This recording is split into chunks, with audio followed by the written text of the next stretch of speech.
Naked ছবি পোস্টারে তৈরি করে মসজিদের দরজায় লাগাইতে আসতো। কোন ফাঁকে সৌদি আরবের মসজিদ আর আমাদের দেশের মসজিদের মতো হয় কথা নয়, কথা বন্ধ হয়ে যেত না। সুযোগ মতো ইমাম সাহেবের সামনে এক ঘন্টা নাইতে আসতো। আমার বাড়ি সৌদি আরবের এক মুরব্বী ছিলেন, নাম তার আলী মারজুক রেফাই। যুবক খেয়াল করো, আজীব হবা শুনলে। আমার বাড়ি উনি 2 বার আসছে, আমি উনার বাড়ি কয়েকবার গেছি। সৌদি আরবের জেদ্দায় বাড়ি, বুজুর্গ মানুষ, মুরব্বী প্রবীণ। আলী মারজুক রেফাই সাহেবের একটা ছেলে এমন খারাপ, রাতের বেলা এই ছবি, যত নেকেট ছবি আছে না, নেকেট বলতে তা তোমরা বোঝো, এই নেকেট ছবি পোস্টারে তৈরি করে মসজিদের দরজায় লাগাইতে আসতো। কোন ফাঁকে সৌদি আরবের মসজিদ আর আমাদের দেশের মসজিদের মতো হয় কথা নয়, কথা বন্ধ হয়ে যেত না। সুযোগ মতো ইমাম সাহেবের সামনে এক ঘন্টা নাইতে আসতো। আর যা যা করা সব করছে, কিচ্ছু বাদ দেয়নি কোনোভাবে। হেরেম শরীফের, ওদের বাড়ি এলে মক্কার পাশে ছিল। রাব্বা রেফাই সাহেব বলেন যে আজ থেকে 40 বছর আগে আমরা এই বিকেল বেলা হেরেমের মাথা পেয়ে জায়গা বল খেলতাম। সে সময় এত হাজির ভিড় ছিল না, মাঠ খালি ছিল, বল খেলতাম। তো কাবার ইমাম সাহেব দিয়ে তারে ওয়াজ করাইছে, কোনো তা খায় না। লাস্টে যাইয়া হঠাৎ করে কি দিয়ে কি হয়েছে, ছেলেটা পাকিস্তানে পড়তে আসছে, পাকিস্তান বিশ্ববিদ্যালয়ে। এখানে পড়তে আইসা এই জায়গার থেকে লাইন করিয়া তবলিগওয়ালাদের সাথে যোগাযোগ হয়ে গেছে। তবলিগওয়ালারা কায়দা করে সময়, তবলিগি সময় লাগায় টাকাইয়া, এরপরে ওর ভিতরে জজবা আসছে আফগানিস্তানে যুদ্ধ করতে যাবে। ফাঁকে একবার ছুটি পাইছে, বাড়ি গেছে। বাপ ওর যদি মেয়ে দেখছে বিয়ে দেবে। বাপে চাইতেছে যে যুবক আফগানিস্তানে গেলে তো শহীদ হয়, বাপরা তো একটু মায়া করতেই পারে, যাতে বিয়ে দিলি পোটটানে বাড়ি আটকে থাকে, যাতে আর আফগানিস্তানে যাইতে না চায়। এখন ওরে মেয়ে দেখাইছে, মেয়েটে দেখে টেকে পছন্দ টছন্দ করে আংটি টাংটি প্রাথমিক সব কাজ কমপ্লিট হয়ে গেছে। এরপরেও বলতেছে আব্বা আমি একটু আফগানিস্তান পাকিস্তানতে একটা সফর সেরে আসি, তারপরে হবে। এই প্রস্তুতি বাড়ি থেকে নিয়ে গেছে। কিন্তু পাকিস্তানের আইসিয়া ও চিঠি লেখছে, আব্বা আমি দুনিয়ার মেয়ে বিয়ে করব না, আমি জান্নাতি হুর ছাড়া বিয়ে করব না, দুনিয়ার কোনো মহিলা আমি ব্যবহার করব না। আব্বা কাঁদতেছে।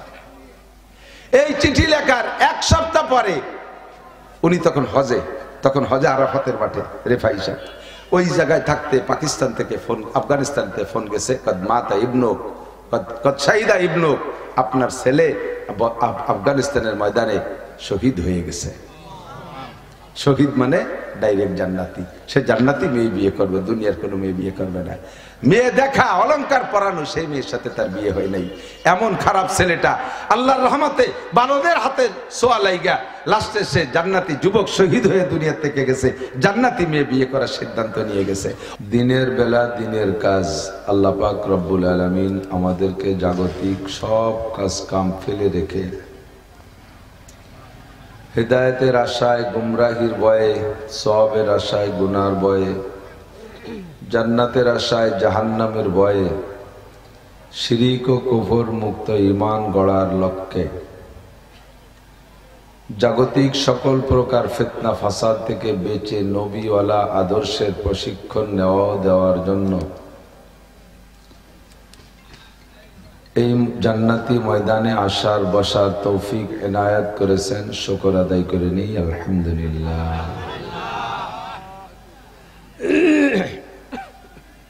যেই আসতেছে সেই এসে সাইড করে বসতেছে।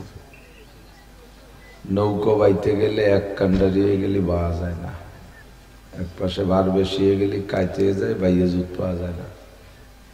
এই জন্য যুবকরা একটু কি কষ্ট করে এদিক উঠে আসা যাবে?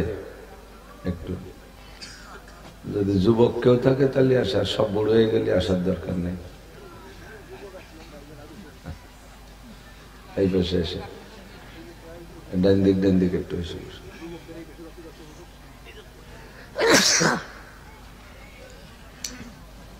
আর একটু আগে আগে বসলে আপনাদের আগ্রহ বোঝা যাবে যে আওয়াজ শোনার আগ্রহে আছেন। খাইতে বসলে যদি খানেওয়ালার ভিতরে আগ্রহ ভাব দেখা যায় তাহলে খাদেমদার খাওয়াইও স্বাদ পায়। যা আছে তা দেয়, যা ভিতরে আছে তাও নিয়ে আসে। আর যদি বসার ভাবে ওয়ানেহা বাপ, তখন তরকারি 2-1টা দিয়েই বাদ দিয়ে দেয় যে না এগুলো খাওয়ায় স্বাদ আসছে না। আপনাদের বসার ভাবেই বোঝা যাবে যে চাহিদা কেমন। বেশিক্ষণ কষ্ট দেওয়া হবে না, আসরের আগ পর্যন্ত ইনশাআল্লাহ 4টে পর্যন্ত। আমার আবার অনেক দূরে প্রোগ্রাম রয়েছে। আল্লাহ পাক রব্বুল আলামিন সবাইকে ভালো রাখুক, সুস্থ রাখুক, সবাই বলি আমিন।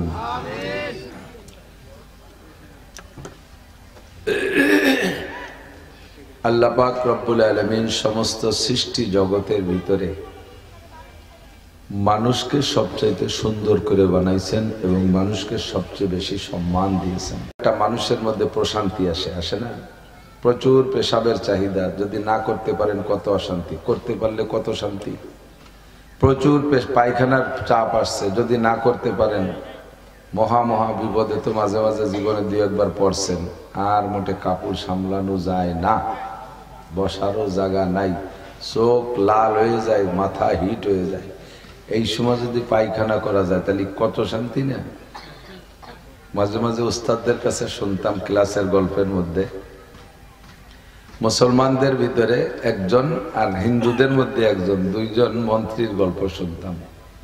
মুসলমানদের ভিতরে মোল্লা জীবন রহমাতুল্লাহ আলাইহি, বাচ্চা আলমগীর রহমাতুল্লাহ আলাইহির সময়কার ধর্মমন্ত্রী। এনার প্রত্যেকটা কথা খুব আজীব। এনার সাথে বুদ্ধিতে প্রেসিডেন্ট পর্যন্ত হেরে যেত। প্রত্যেক মজলিসে বসে আজীব এক কথা বলে ফেলে, সবাই হয় হাসবে নয় বোকা সেজে যাবে। তো পার্লামেন্ট সদস্য যারা ছিল 2-4 বার মোল্লা জিয়নের কাছে বেওয়াকুফই নেই, এরম কেউ নেই। ওনারে ঠকানোর জন্য সবাই সবসময় দাঁতে দাঁত দিয়ে ঘুরতো যে আজকে মোল্লারে এমন একটা কবজ আর জব দিতে পারে না। কিন্তু উনি তার এগেনস্টে জব একটা দিয়ে দেয়, তাতে তারা হেরে যায়।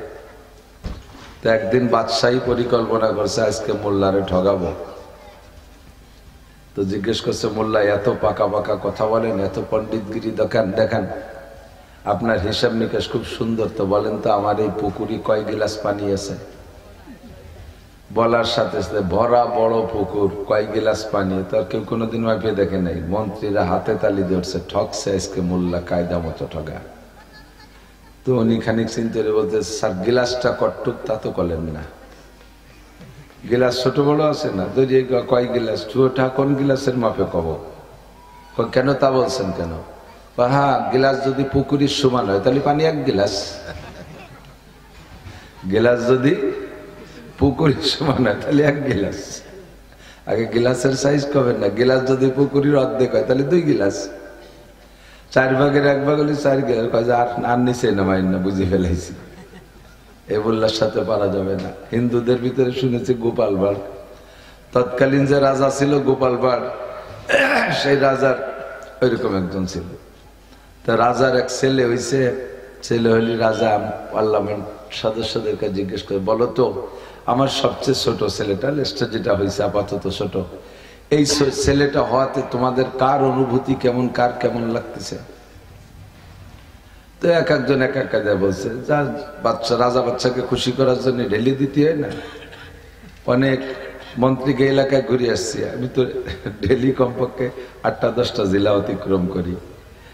তো দেখছি অনেক মন্ত্রীর নিজের এলাকায় রাস্তাঘাট নেই, অথচ প্রধানমন্ত্রীর এলাকায় আড়ে নাড়ে কোনা কানায় যেখানে সেখানে আর এখানে ওখানে মূর্তি টুর্তি ইত্যাদি দিয়ে সাজায়। কেন? যে প্রধানমন্ত্রী খুশি হবে, আর উনি খুশি হলে আমার পথ ঠিক থাকবে। এইভাবে মন্ত্রী ঢালি দিচ্ছে, কয় স্যার আপনার সেলোয়ারতে কিরম যে লাগতেছে, আমার নিজের সেলোয়ার চাইতে ভালো লাগতেছে। এটা একটা ভাও কথা না? রাজার ছেলে আর নিজের ছেলে সেবা, এইভাবে যার যার কায়দা আছে। আস্তে আস্তে লাস্টে গোপাল ভাঁড়ের কাছে আছে, গোপাল তোমার কেমন লাগতেছে? কইলেও না তো, কয় স্যার আমার পায়খানা করার মতো ভালো লাগতেছে। মজলিসের মধ্যে সবাই দেশে আইসি, বদমায়েশ তুই আর জীবনে করে দেন আমার মুখ দেখাবি না, এত বড় অপমানে আমার ছেলে হয়েছে তোর পায়খানার মতো, বাংলা যারকে আগা হওয়ার মতো খুশি ঠিক, তুই আর জীবনে করে দিন মুখ দেখাবি না। এইভাবে তাড়াই তুলে দেশে পরের দিন ও সবাই আগে আইছে। এরপরে বাচ্চা রাজা ঢুকছে, ঢুকে দেখে পার্লামেন্টের ভিতরে একটা লোক উড়ে শোয়া, ফাঁসায় কাপড় নাই, পাশার কাপড় সরাই। হ্যাঁ কে? স্যার আমি গোপাল। তবে জাতীয় সংসদ ভবনের ভিতরে এভাবে ল্যাংটা উবুরে শুয়ে রয়েছিস? আপনি গতকাল বললেন না মুখ দেখানো নিষেধ, তাই ফাঁসা দিয়ে আসছে। এমন এক ফটকা। এরপরে বাদশার ওই জবাব দেবে পায়খানার মতো। কয়েকদিন পরে বাদশার সফর নদী পথে যাইতেছে একসাথে, কত দূর গেলে এখন বাদশার পায়খানা চাপছে। গোপাল কি করা যায় কত, নৌকার মধ্যে তো পায়খানা বান্ধা নাই, পায়খানা করতে এক জায়গায় নামাই দাও। কয় স্যার চলেনি, সামনে বাঁকে নিয়ে নামাই। ওই বাঁকে নিয়ে নামাবে, এর মধ্যে স্যার স্যার এই জায়গায় চাইলেরা মাছ ধরতেছে, আপনি রাজা যদি এই জায়গায় পায়খানায় বসেন তাতে আর ইজ্জত যাবে, সামনে বাঁকে নেই। এইভাবে 7-8 বাঁক ঘুরোতে ঘুরোতে এখন রাজার পায়খানা মাথায় উঠার কায়দা। পাগল হয়ে গেছে গোপাল, তাড়াতাড়ি এক ব্যবস্থা কর না, নৌকো নষ্ট হয়ে যাবে না। তারপরে নিয়ে দেশে এক জায়গায় নামাইয়ে পায়খানা করে আসার পরে স্যার কেমন লাগতেছে? গোপাল বলার মতো না, দুনিয়ার সবচেয়ে একটা বড় মহাবিপদেতে বাঁচলাম, আর এত বড় শান্তি আমার জীবনেও লাগেনি। গোপাল কয় স্যার আপনার ছেলে হলে আমার ওইরকম ঠেকছিল। এই যাও ওই জায়গা নিয়ে বাঁধাইছে। তো পায়খানা করার শান্তি, পেশাব করার শান্তি, স্বামী স্ত্রী ব্যবহারের শান্তি, খানা দানার শান্তি, প্রচন্ড ক্ষুধা। আর মাত্র 1 মাস কয়েকদিন পর রোজা আসতেছে। রোজায় যেদিন পরিশ্রম বেশি হয়, ইফতারিতে স্বাদ সেদিন বেশি হয়, ঠিক না? মানুষের জীবনে যত খানা খান, যত তরি তরকারি খান, সবচেয়ে ভালো তরকারির নাম কি? ক্ষুধা। সবচেয়ে ভালো তরকারি কি? ক্ষুধা। পেটে যদি কায়দা মতো ক্ষুধা থাকে তাহলে পান্থা মতো লবণ ছাড়া 3 তাল মারিয়ে দেওয়া যায়। আর পেট যদি ভরা থাকে বিরিয়ানি ভুলে আর একদিক ফিরে দইছে, ফিরে কাইতে ঘুরেতে আর একদিক খাতে মনে চায় না। তো খাবারের যে শান্তি, মহা শান্তি। পান করার শান্তি, মহা শান্তি। ঘুমের শান্তি, মহা শান্তি। স্ত্রীর আনন্দ সবচেয়ে বড় শান্তি। এমন করে যত সুখ শান্তি আছে, একটা সুখ শান্তিও ফেরেশতাদের উপভোগ করার মতো যোগ্যতা নাই। এজন্য একজন ফেরেশতাও জান্নাতে যাবে না। হ্যাঁ, তারা জান্নাতে যাবে কিভাবে? আপনাদের খাদেম হয়ে যাবে, আপনাদের খেদমতে করতে যাবে। জান্নাতে যাবেন আপনারা। সবচেয়ে দামি সৃষ্টি জগতে মানুষের সে সম্মানী, মানুষের চাইতে দামি কোনো সৃষ্টি আল্লাহ পাক সৃষ্টি করেন নাই। আমরা সেই দামি জাতি, একটু শুকর আদায় করি আলহামদুলিল্লাহ। আল্লাহ নিজেই বলেছেন কোরআনে কারিমের ভিতরে, ওয়ালাকাদ কাররামনা বানি আদম। গোটা সৃষ্টির ভিতরে সবচেয়ে সম্মানী করে বানাইছি আমি মানুষকে।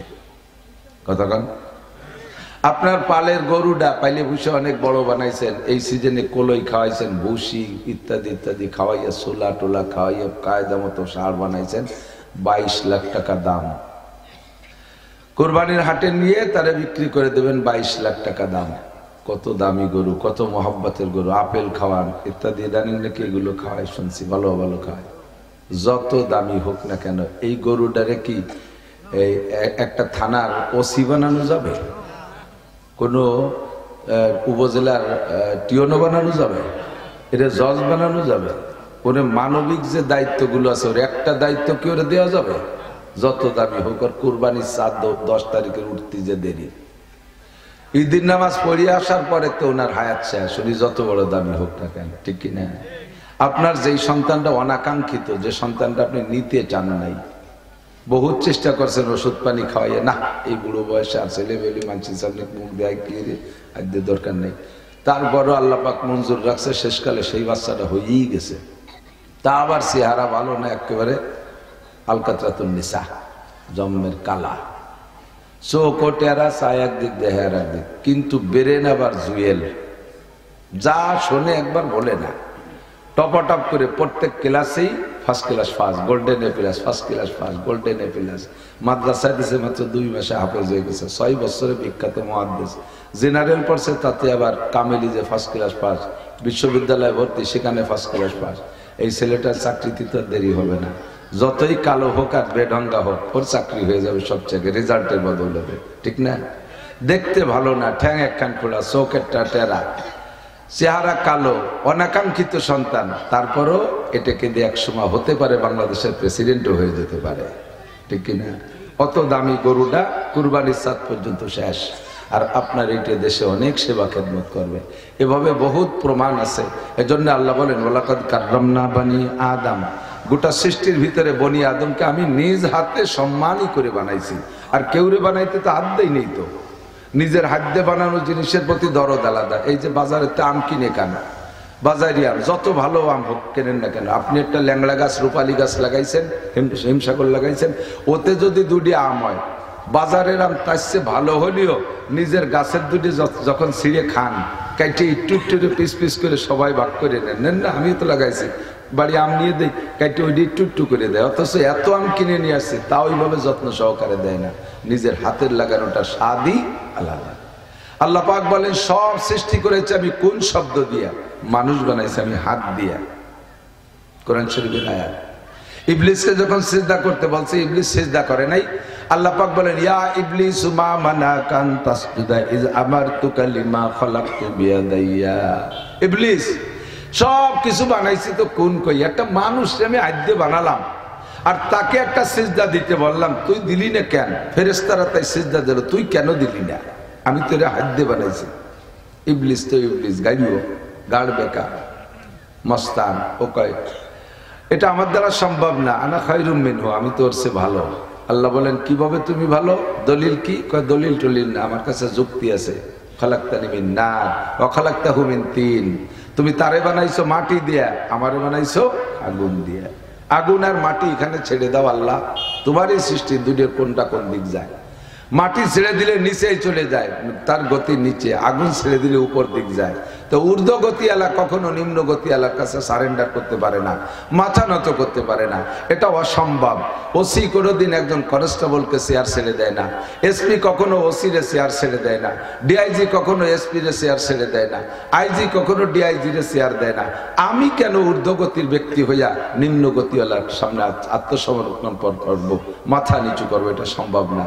আল্লাহ তুমি যখন যুক্তি পেশ করলে, আমার হুকুমের উপর দিয়ে তোমার যুক্তি পেশ করলে, ফাখরুজ বের হ, আমার কাছে যুক্তিবাদীর খানা নেই, বেরো। ফাখরুজ ইন্নাকা রাজিম, বের হয়ে যা, তুই চিরবিতাড়িত, কোনোদিন আমার কাছে আসবি না। আমি মানুষকে বানাইছি বড় সম্মান করে, এদেরকে দিয়ে জান্নাত ভরবো, আমি এদেরকে জান্নাত দিয়ে নিজেও তৃপ্তি পাবো। আমার বান্দা যখন জান্নাত পেয়ে আমার শুকর আদায় করবে। আপনারা যখন জান্নাতে যাবেন তখন জান্নাতে যে কি বলবেন জানেন? সব নিয়ামত আল্লাহ আপনাদেরকে বুঝিয়ে দিবে। সবচেয়ে গরিব জান্নাতীকে, সবচেয়ে গরিব, গরিব মানে জান্নাতের দিক দিয়ে গরিব, ছোট জান্নাত পাইছেন, তাকেও আল্লাহ তাআলা এই দুনিয়ার মতো 10-11টা দুনিয়া সমপরিমাণ জমি দিয়ে দেবে। এত জমিতে কি করব? জমিতে করা লাগে না কিছু, তোমারও তো দুনিয়ায় বাইসে থাকতে এত জমি লাগে না। তুমি তো 2 কাঠা 5 কাঠা জমির রিদানলি সারা বছর খাইয়ে বাঁচতে পারো, তুমি আবার 50 বিঘে কেন কে? তোমার ছোট্ট একটা দোকান হইলে তাতে যে ইনকাম হয় তাতেই তুমি ছেলে মেয়ে খেয়ে বাঁচতে পারো, তুমি ইন্ডাস্ট্রিজ করো কে? আর করছো একটা করছো তো 40টি করো কে? এত কি তোমার লাগে? প্রাচুর্যের একটা স্বাদ আলাদা, অনেক থাকার একটা স্বাদ আলাদা। আমার অনেক আছে, ব্যবহার যা করি না করি, বরঞ্চ বড় লোকরা আরো ব্যবহার কম করে। কতক্ষণ কিসের ডাঙ্গাইতে আইছে, বড় কান্দা খাড়া ঢিসির গলা ঢিস মারি দেয়, নুন ছাড়া আগেই খাই বেলায় দেয় 1 ডিশ। আর বড় লোকটা প্লেটের সাইডে বাদ দেয়, টুয়াই খাইতে আদা বিদে খেয়ে দিয়েছে, না খাতিয়ে মনে যাচ্ছে না। আর সব ডাক্তাররা নিষেধ করে দিয়েছে, দুধ খাবা না, মাছ খাবা না, ডিম খাবা না। ডিম বাড়ি পরানো চালি কুসুম বাদ্য উপরে পাতলা পাঞ্চুক খাবা, ঠিক না? কলাটা অর্ধেক খাবা, পুরো কলা খাতে পারবা না। আপেলের 1 পিস, আমের 1 পিস, খেজুর খাবা 1 কোন। আর মিষ্টির দোকানের সামনে দিয়ে হাট পাড়া, তাহলে ডায়াবেটিস সামনে দিয়ে গেলে 32 আছে তার এত, কিন্তু খাওয়ার কায়দা নাই। আর আপনারা গ্রাম্য পাবলিক সাইলিয়ে বেলায় দিচ্ছেন, 1 দাঁড়ছে সকালবেলা যাইয়ে মারিয়ে দিচ্ছেন সাপ, আবার গলা সমান লোড দিয়ে কাজ করতেছেন। কি মজা যে আপনাদের, তাতে বলার না। বড় লোকে 1000 পাওয়ারে বড়ি খাইয়ে তাদের ঘুম হয় না, আর আপনারা ওই কাজ করতে করতে বিলির ভিতরে ইজেল গাছটা গামছা একখান বিছিয়ে বেলা একটা মাথার তালে দেশিতে শুয়ে রয়েছেন। কিভাবে আল্লাহ নাক ডাক ঠেলায় পুরো মাঠ কাঁপিয়ে যাচ্ছে ঘুমের ঠেলায়। কি মজার ঘুম না? সব সুখ শান্তি কিন্তু গরিব মানুষের, বড় লোকের কোনো শান্তি নেই। আল্লাহু আকবার। আল্লাহ কয় ওয়ালাকাদ কাররামনা বানি আদম, বনি আদমকে সবচেয়ে সম্মান করে বানাইছি আমি, এদেরকে নিজ হাত দিয়ে বানাইছি সম্মানী তোমরা। ও ইবলিস তুই সিজদা করিস নাই বিদায় ফাখরুজ ফাইন্নাকা রাজিম, তুই চিরবিতাড়িত। এতদিন জান্নাতের ভিতরে সব জায়গা তোর যাওয়ার অধিকার ছিল, ঘুরে ফিরে বেড়াইছিস, আর জীবনে কোনোদিন জান্নাতের মধ্যে 1 সেকেন্ডের জন্য ঢুকতে পারবি না। বের হ, বের করে দিছে। তো আল্লাহ তাআলা বড় আদর যত্ন করে বানাইছেন, আমরা সম্মানী। কথা কি বোঝা গেছে নাকি? সবচেয়ে দামি আমরা না? আপনারা যখন এই ওয়াজ শুনতে আসছেন না, যেই ফেরেশতারা জীবনও গুনার কল্পনাও করে না, গুনাহ বোঝেই না, কারে কয় গুনাহ, গুনাহ ফেরেশতারা বোঝেই না, এই নুরানি রোহানি বেগুনা মাসুম ফেরেশতারা আপনাদের আসার সময় আবার যখন বাড়ি চলে যাবেন পায়ের নিচে নূরের পর বিছিয়ে দেবে। আসছেন সে সময় বিছিয়ে দিয়েছে তো দেখতে পারি নাই, আবার যাওয়ার সময় দেখতে পারবো না, কিন্তু নিচে নূরের পর বিছানো থাকবে, ফেরেশতারা বিছে আপনাকে অনার করবে, স্বাগতম জানাবে, মোবারকবাদ জানাবে, তুমি বড় দামি, তোমারে সম্মান করতে আল্লাহ আমাকে পাঠিয়েছে, তাহলে আমি আপনি কত দামি। এই দামি মানুষকে আল্লাহ না খাওয়ার কষ্ট, রোগ শোকের কষ্ট, মালি মামলার কষ্ট, বিভিন্ন প্রকার দুশ্চিন্তা, তারপরে বিভিন্ন প্রকার বালা মুসিবত, সিডার, সুনামি, নার্গিস, আইলা, আমপান, বুলবুল, ফানি, দানা, এই কড্ডরির নাম তো মুখস্থ আছে আমাকে, এই কয় বছরের মধ্যে গেছে না এগুলো। আর পুরনিরা তো ঘূর্ণিঝড় আছেই, কালবৈশাখী ঝড়, তারপরে করোনা, মরোনা, ডায়াবেটিস, কত রোগ দিয়ে মানুষকে আল্লাহ সাইজ করতেছে। এরপরে একে অপরকে মারামারি লাগাই দিচ্ছে, এক দলে আর এক দলকে মারতেছে, খুনোখুনি করতেছে। এই যে যে জয় ঝামেলা, খুব লক্ষ্য করতে হবে কথাগুলো। এত সম্মানী মানুষকে আল্লাহ তাআলা দুনিয়ায় ফেলাইয়া রকমারি আযাব গজব বালা মুসিবত কেন দিচ্ছেন, এই কথাটা একটু খুঁজে বের করতে হবে। আপনি অনেক যত্ন করে এবারে খেলা বলতে সুবিধা। এবার দেখেন বর্তমানে তরি তরকারির দাম একেবারে ডাউনই আছে না। সেদিন দেখলাম পত্রিকায় বা সব খবরে দেখলাম ইউটিউবের ভিতরে যে কফির খেতালারা এত বড় কফি মেলা দিন অনেক দিন বানাতে পারেন, এই বিশাল বিশাল কফি, সে কফির খেতে যাইয়ে আইসো দিয়ে আইও কক্কু বাসছে, লাঠি দিয়ে বাড়িয়ে কফির বংশ ধ্বংস করে দিচ্ছে, মাটিতে মিশিয়ে দিচ্ছে। লাগাইছে কত যত্ন করে, ফলাইছে কত যত্ন করে, ওই সব বেশ অনেক সুন্দর বড় বড়, অথচ সেই কফিরে মাইরে ধীরে সাফ করে মিলাই দিচ্ছে। কুরবানির সময় আমরা চামড়া কালেকশন করি বহুত কষ্ট করি, মনে করি যে ভালোটা কিছু হবে না। গত বছরও আমার মাদ্রাসায় যে কটা চামড়া হয়েছে তার 40টা সে জায়গার কাছে বেচতে চামড়া, তাকে কোনো মতো বেচতে পারলাম না, নেলই না, ফিরিও নেবে না। শেষে করলাম যে একটু এই গাড়িতে নিয়ে ওই বাসে একটু গাঙ্গে ভেলাই দিয়ে যাও, এই জন্য একটু নাও, কেন তাহলে আর দুটো চামড়া ভাও দিতে হবে, আইডিস চামড়া দুটো ভাও দিতে হবে। 40টা গাইস চামড়া গাঙ্গে ভেলাই দেবে, এর বিনিময়ে দুটো আইডিস চামড়া ভাও দিতে হবে। যেই চামড়া আজ থেকে 15, 16, 18 বছর আগে 2700, 2800 টাকা বেশি, সব জিনিসের দাম ডেলি ডেলি বাড়ে, খালি চামড়ার দামই কমে। আর এই মোবাইলের সিমের দামও কমছে, সিম তো আগে মেলাটা আছে, সিম যাই দিয়ে জাতিরে ক্ষতি করা যায় সেইগুলোর দাম কমে, তো চামড়ার দাম এরকম কমছে। শেষে রাগ করে বলছি যে আগামীবার চামড়া যদি এইরকম দাম হয় ও কয়বার খুঁজে মাটি দিয়ে ধুয়ে দেবো, ও বেচবো না। এত দামি চামড়া বিক্রি করে মাদ্রাসার খরচের অর্ধেক বছরের খরচ আমরা কামাই করছি, আর সেই চামড়ার দাম নাই, তারে শেষ করে ফেলা দেবো। কেন করি? সবকিছু মিলে একটা জবাব। পাট মাঝে মাঝে এত কম দাম হয়ে যায়, যেই পাটের নাম সোনালী আঁশ, পাট বাংলাদেশে সোনার বাংলা সোনালী আঁশ, পাটের নাম সোনালী আঁশ।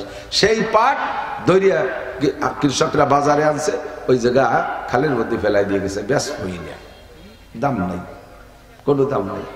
তো এই যে দামি দামি সম্পদের সাথে এই আচরণ কেন করি?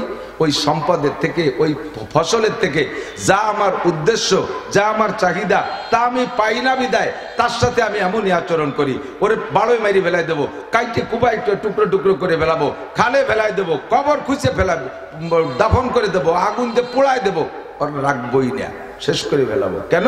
তার থেকে আমার যে আশা ছিল সে আশা আমার পুরো হচ্ছে না। আল্লাহ পাক রব্বুল আলামিন বলেন, মানব জাতিকে বানাইছি আমি সবচেয়ে সম্মানী করে, এদের জন্য রেখেছি জান্নাতিন তাজরি মিন তাহতিহাল আনহারু খালিদিনা ফিহা আবাদা ওয়া লাকুম ফিহা মা তাশতাহি আনফুসুকুম ওয়া লাকুম ফিহা মা তাদউন নুজুলান। তোমাদের জন্য বানাইছি জান্নাতুল ফেরদাউস, তোমাদের জন্য বানাইছি 8টা জান্নাত। এই জান্নাতের মধ্যে সবই আছে পরিপূর্ণ, তার ভিতরে 4টে নদী থাকবে প্রত্যেকের জান্নাতের ভিতরে, লাবানান খালিসা মা আনতাহুরা শারবাতান সায়গাল লিশারিবিন ওয়া আসালান মুসাফফা। 1 নম্বরে পিওর পানির নদী, 2 নম্বরে দুধের নদী, 3 নম্বরে মধুর নদী, 4 নম্বরে শরবতের নদী, হাজার হাজার রকমের ফল থাকবে, প্রত্যেক এক একটা ফলের ভিতরে 100 প্রকারের ফলের স্বাদ থাকবে। একটা ফলকে চাবাবেন আর 100টা চাবানি দেবেন, 100 প্রকার ঘেরানোর স্বাদ আপনি পাইবেন। আপনাকে প্রথম পুরুষরা যেদিন জান্নাতে যাবেন, এক একজন পুরুষকে আল্লাহ 72 জন করে স্ত্রী দান করবে, যাদের নাম হলো হুরুন আইন। এত সুন্দরী, এত রূপসী একজন জান্নাতি নারীর কেনি আঙ্গুল যদি দুনিয়া বাসায় দিত, এই সূর্যটার আলো তাদের রূপের সামনে নিভে যাইত, সূর্যের আলো আকে যে হয়ে যাইত তাদের রূপের সামনে। লাউ বাদাকাত ফিল বাহরি লাকানাত আহলা মিনাল আসাল। একজন জান্নাতি নারী যদি তার জিহ্বা থেকে 1 ফোঁটা লালা দুনিয়ার পানিতে ফেলে দিত, সারা দুনিয়ার পানি মধুর চাইতে মিঠা হইয়া যাইত। আপনাদের জন্য এই বিশাল জান্নাত আল্লাহ পাক রব্বুল আলামিন তৈরি করে রেখেছেন। আপনারা বড় সম্মানী, কিন্তু আপনাদের সাথে আল্লাহ পাক আযাব, গজব, বালা, মুসিবত, সিডার, সুনামি এত কিছু দিয়ে আল্লাহ পাক সাইজ কেন করে? এই কেনটার জবাব জিজ্ঞেস করতেছে আল্লাহ পাক রব্বুল আলামিন। বলেন, যাহারাল ফাসাদু বিল বাররি ওয়াল বাহরি বিমা কাসাবাত আইদিন নাস। আরে নোয়াখালীতে বন্যা হয়, সিলেটে বন্যা হয়, সুনামগঞ্জে বন্যা হয়। আমি এই 2 দিন সুনামগঞ্জ ছাতক ওই এলাকাতে গতকাল কি করছি, 3 দিন, আগের দিন করছি 5টা। সেই বন্যায় রাস্তাঘাট ভাঙ্গে তছনছ করে ফেলাইছে, বিশাল এলাকা পানির নিচে ডুবে যায়। পরপর 2-3 বছর যাইতেছে এমন করে। আমরা 88-তে ডুবছি, 98-তে ডুবছি, আবার 2007 সালে মোটামুটি এক বন্যা হয়ে গেছে। মাঝে মাঝে ঝড় বৃষ্টি হইয়া দেশকে তছনছ করে দেয়। সারা দুনিয়াটা জুড়ে করোনায় আল্লাহ পাক মানুষকে কিভাবে পর্যদস্ত করেছেন। এরপরে একে অপরে যুদ্ধ লাগাইয়া, ফিলিস্তিন, গাজা, ইসরায়েলের সাথে যুদ্ধ লাগাইয়া, আবার লিবাননের সাথে যুদ্ধ লাগাইয়া, সিরিয়ার সাথে যুদ্ধ লাগাই তোমাদেরকে আমি শায়েস্তা করি কেন? ঘূর্ণিঝড় কেন হয়? বালা মুসিবত কেন হয়? তুমি জেনে নাও। আমি আল্লাহ তোমাদেরকে বানাইছি এভাবে ধ্বংস করার জন্য না, কিন্তু তোমাদের থেকে যখন আমার উপযুক্ত চাহিদা না পাবো, তখনই তোমাদের হাতের কামাই কর্মফল হিসেবে আমি আল্লাহ তাআলা পদে পদে আযাব গজব দিয়ে ধ্বংস করে দেব। যে জাতি যেমন অন্যায় করবা, সে জাতিকে তেমন সাজা দেব। আখুদা ওয়ান্দে কে হাঙ্গামে সাহার কর দে কওমে লুতে রাজে রোজবর। খেয়াল করেন দোস্ত, ভূমিধস যে একটা গজব আছে, ভূমিধস মাটি দেবে যায়, এইটা হলো কওমে লুতের নামে বরাদ্দ। তাদের একটা অপরাধ ছিল, সেই অপরাধের জন্য আল্লাহ পাকের বিচার হলো তাদেরকে মাটির নিচে ডাবায় দেওয়া হবে। তাদের অপরাধ ছিল, লক্ষ্য করি, যেটা এখন সারা পৃথিবী জুড়ে একটা আন্দোলন চলতেছে, ওইটাকে বাস্তবায়ন করার জন্য বলতেও ঘৃণা লাগে, লজ্জা লাগে, সেটার নাম হলো সমকাম। পুরুষে পুরুষে যৌন চরিতার্থ করা, এইটা কওমে লুতের স্বভাব ছিল। ইব্রাহিম আলাইহিস সালাতু ওয়াস সালামের ভাগ্নে লূত আলাইহিস সালাম। ইব্রাহিম নবী ছিলেন রাসূল, লূত আলাইহিস সালাম ছিলেন নবী। রাসূল আর নবীর পার্থক্য জানেন কিনা আমি জানি না। রাসূলরা হলেন নতুন শরীয়ত প্রাপ্ত, কিতাবের মাধ্যমে হোক বা কিতাব ছাড়াই হোক, আগের শরীয়ত পরিবর্তন করে নতুন আরেকটা শরীয়ত আল্লাহ পাক দিতে চাইতেছেন। এই নতুন শরীয়ত যেই নবীর হাতে দেন তাকে বলা হয় রাসূল। আর একই টাইমে একজন রাসূলের অধীনে অনেক নবী থাকতে পারে। অনেক নবীদেরকে আল্লাহ ওই রাসূলের রিসালাতের দাওয়াতের কাজ বাস্তবায়ন করার জন্য ব্যবহার করতেন। কিন্তু আমার নবী, আখেরি নবী মুহাম্মদুর রাসূলুল্লাহ সাল্লাল্লাহু আলাইহি ওয়াসাল্লাম সম্পর্কে আল্লাহ বলেন, খাতামুন নবিয়্যিন, আপনি হলেন শেষ নবী।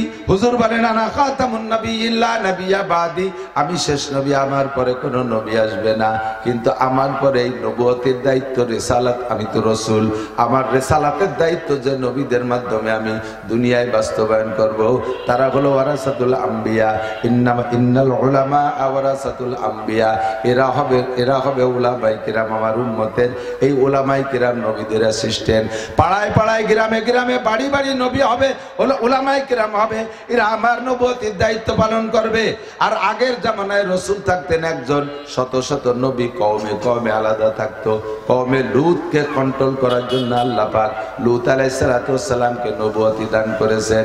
ইব্রাহিম আলাইহিস সালামের শরীয়ত বাস্তবায়ন করার জন্য উনাকে দায়িত্ব দিয়েছে একটা কওমের উপরে। ওই কওমের স্বভাব ছিল, তারা পুরুষে পুরুষে অন্যায় করত, নারীতে নারীতে অন্যায় করত। নারীতে নারীদের চাইতে বেশি তাদের স্বভাব খারাপ ছিল।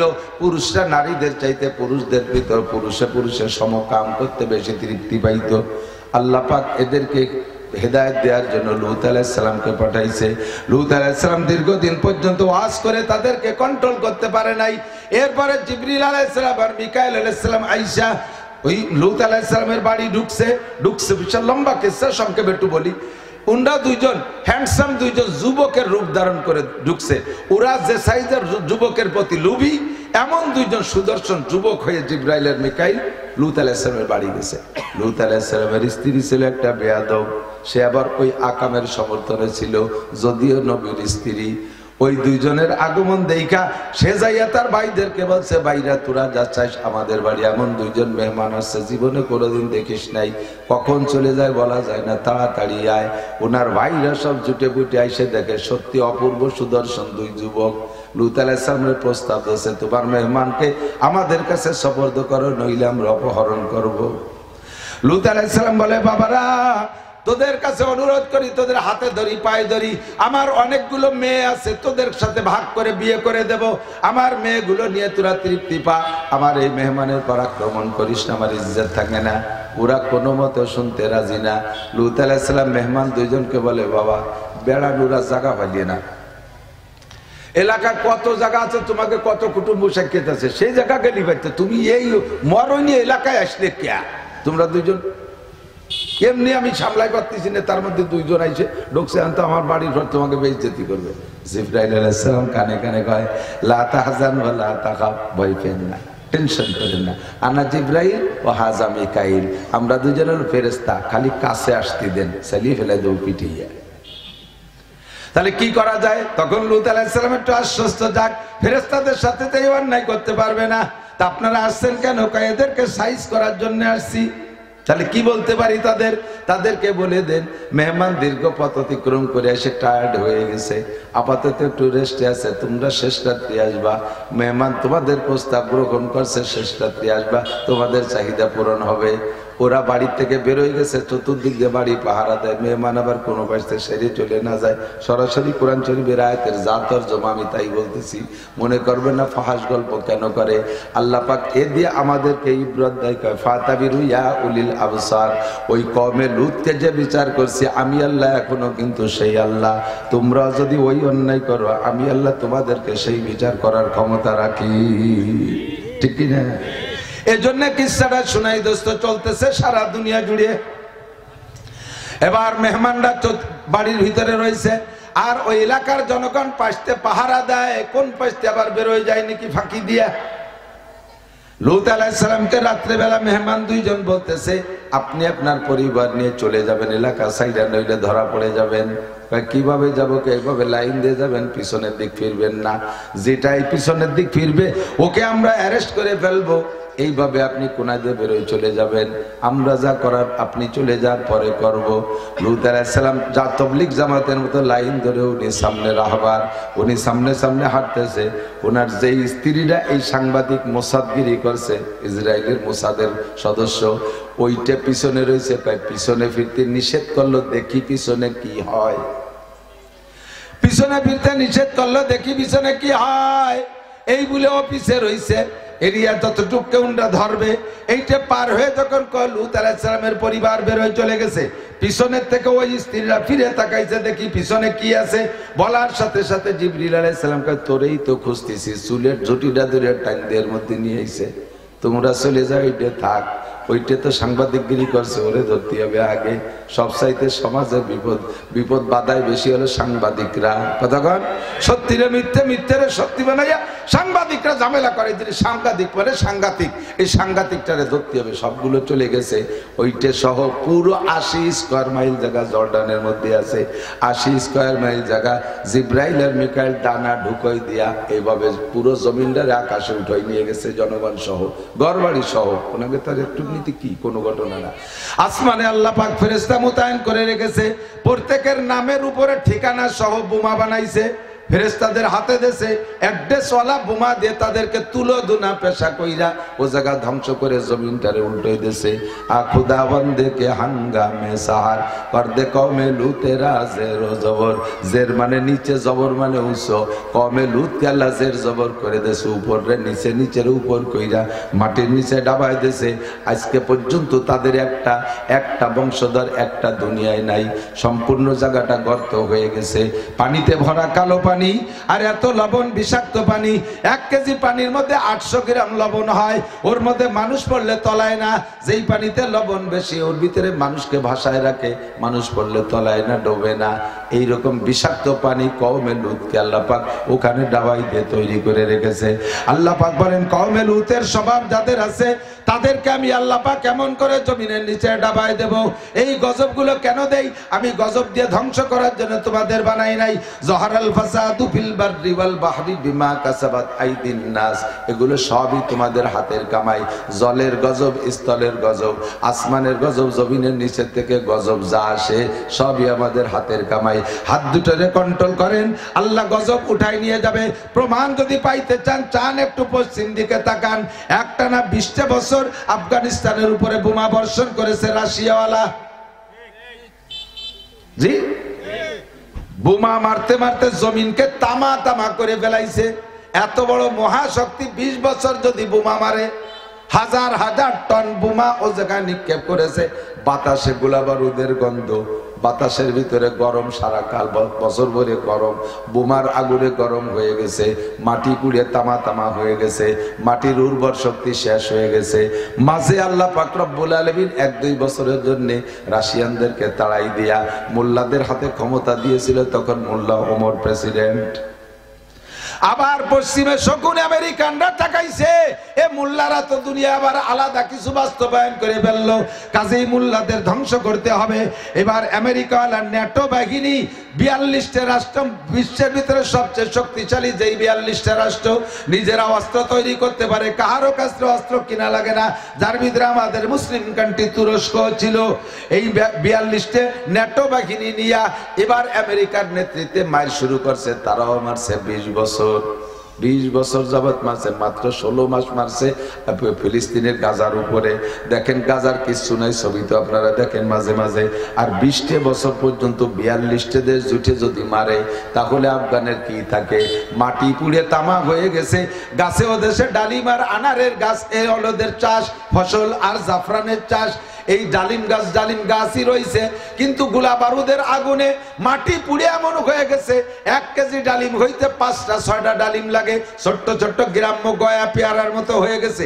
1 কেজি ডালিম হইতে 5টা-6টা গয়া লাগে, 5টা-6টা ডালিম লাগে। আর জাফরানের খেত পুড়ে আমাদের দেশে চৈত্র বৈশাখ মাসে প্রচুর খরা হইলে দেখবেন ঘাসগুলো দুবলো একেবারে খড়ের মতো শুকাইয়া যায়।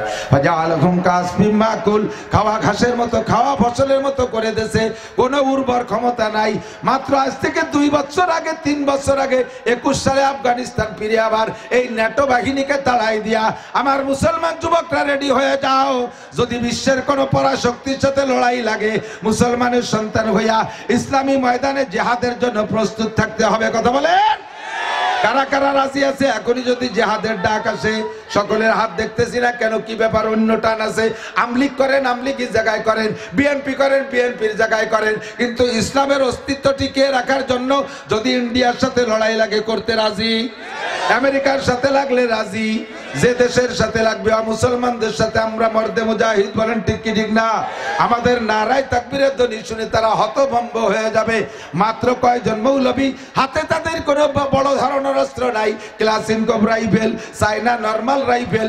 এই রাইফেল দিয়ে আমেরিকার মহাশক্তি 42টে রাষ্ট্রের সাথে 20 বছর যুদ্ধ করে মোল্লারা জিতছে না ঠকছে? ঠকছে না জিতছে? একটু বলবেন না? লজ্জা তো হুজুররা যেছে, ওই কি মুখ দিয়ে কোয়া যায় নাকি? তোমরা যেত, তোমরা তো যেত না, তোমরা তো ঠকে যাও সব জায়গা। একটু বিদেশে ক্রিকেট খেলতে যাও, সে জায়গাতে ঘটি কম্বল গুছাই বসতে ভেনে ভেনে বাড়ি চলে আসো। আসার সময় তোমাকে বিমানও দেয় না। জীবনও বাইরে যাই একটা আতল ভাঙ্গা 4 কাপও আনতে পারো না বিশ্বকাপ খেলায়, জিততে তো পারো না। মৌলবীরা তো সব জেতে, সারা পৃথিবীর বড় আলেম বাংলাদেশে, সারা পৃথিবীর বারবার কি বলা হয় প্রতিযোগিতায় শ্রেষ্ঠ হাফেজ বাংলাদেশে। কথা কোন ঠিক কি ঠিক না? বাংলাদেশের কোন মাসালার জন্য বিদেশে যাওয়া লাগে না। যে দেখেন হাটাজারি, পটিয়া, চট্টগ্রামের বড় বড় মাদ্রাসায় বিদেশের ছাত্র কি পরিমাণ পড়ে পড়ে আলেম হয়ে যাচ্ছে বিশ্ববিদ্যালয়ে। ও দোস্ত, যদি যুদ্ধ আসে তাহলে আমরা যুদ্ধ করব। ক্লাসিন কব ইমানি শক্তি। আল্লাহ পাক বলেছেন ইয়াকুম মিনকুম ইসরুনা সাবিরুনা ইয়াগলিবু মিয়াতাইন। যদি তোমরা 20 জন ইমানি বলে বলিয়ান হয়ে ইমানদার দাঁড়িয়ে থাকতে পারো, মাত্র অনলি 20 জন, 200 জন কাফের যত বড় অস্ত্র নিয়ে আসুক, অস্ত্র শস্ত্র সহ তারা পরাজিত হবে। ইমানের শক্তি চাইতে বড় কোনো অস্ত্র হতে পারে না। কতক্ষণ ঠিক কি ঠিক না? হকের পক্ষে হয়ে যদি আপনি ময়দানে নামেন, বাতিল পক্ষের হাতে যত অস্ত্র থাকুক তারা অস্ত্রের ব্যবহার করার সময় পাবে না, সব ফেলে রেখে পালাইতে বাধ্য হবে। আমেরিকা আলা পালাইছে মাত্র কয়জন মোল্লার হাতে ক্লাসিনকভের গুলিতে। 8,000 কোটি মার্কিন ডলার, 8,000 কোটি মার্কিন ডলারের অস্ত্র ফেলায় রেখা, সরঞ্জাম ফেলায় রেখা, হেলিকপ্টার বিমান ফেলায় রেখা, কামান ট্যাঙ্ক ফেলায় রেখা, এমনকি নিজেদের প্রয়োজনে সামানও নিতে পারে নাই।